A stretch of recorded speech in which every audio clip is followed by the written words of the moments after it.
Recruiting analyst for Blue White Illustrated Thomas Frank Carr back once again for T. Frank's Film Room.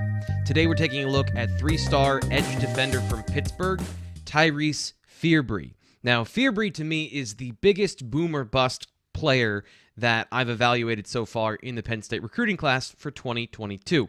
He has got an incredibly high ceiling, but I do think there are some things that will possibly get in the way, or maybe not. We'll get to those in a minute, as far as him reaching that high-level potential. And what sets the ceiling for Fearbry so much is that he is a really great candidate as a pass rusher.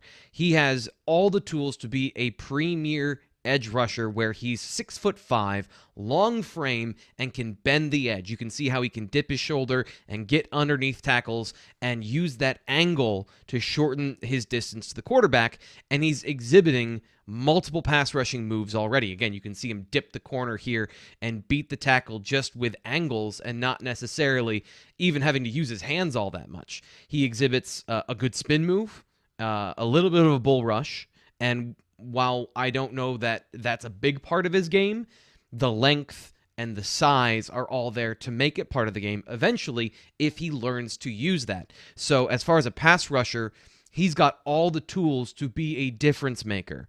And then when you add that onto the fact that he is a very good penetrator in the run game, you have a guy that could be, a complete defensive end, where he seems to love this Euro step to set up tackles. He has a natural way of setting them up and then getting inside because every tackle is afraid of his speed, so he's able to find efficient, quick ways to get to the football. On top of that, he plays receiver. So he's a fast player, and when you put his slippery elusiveness with that speed, he's a chase player that you can put on the backside of plays and chase them down, or on the front side and chase them down. If he's the unblocked defender on a zone scheme, he has the speed to get to the ball carrier on the front side, coming from, taking the long way around.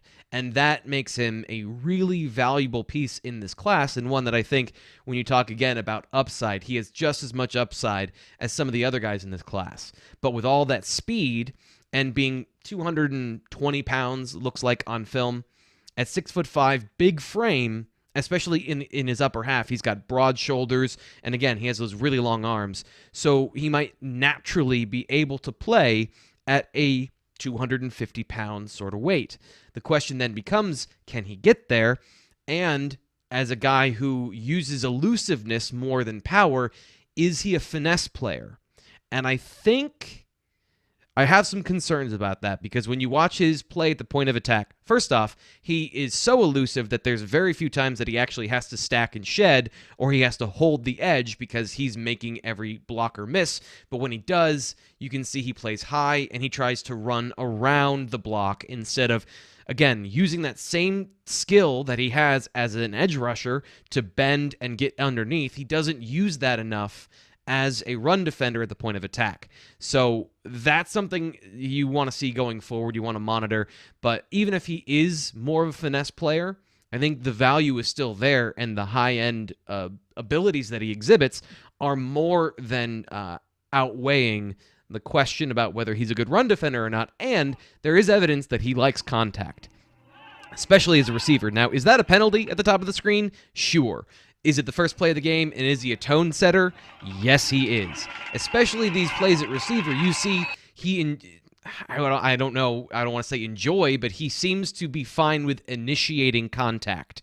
And if he can just translate that skill to his abilities on the other side of the ball, then you do have a complete prospect. And there are times that he does play the point of attack exactly how you want it. Just like that, walk the tackle back, shed, tackle the ball carrier. This one, still a little awkward, but he plays through contact and gets to the ball.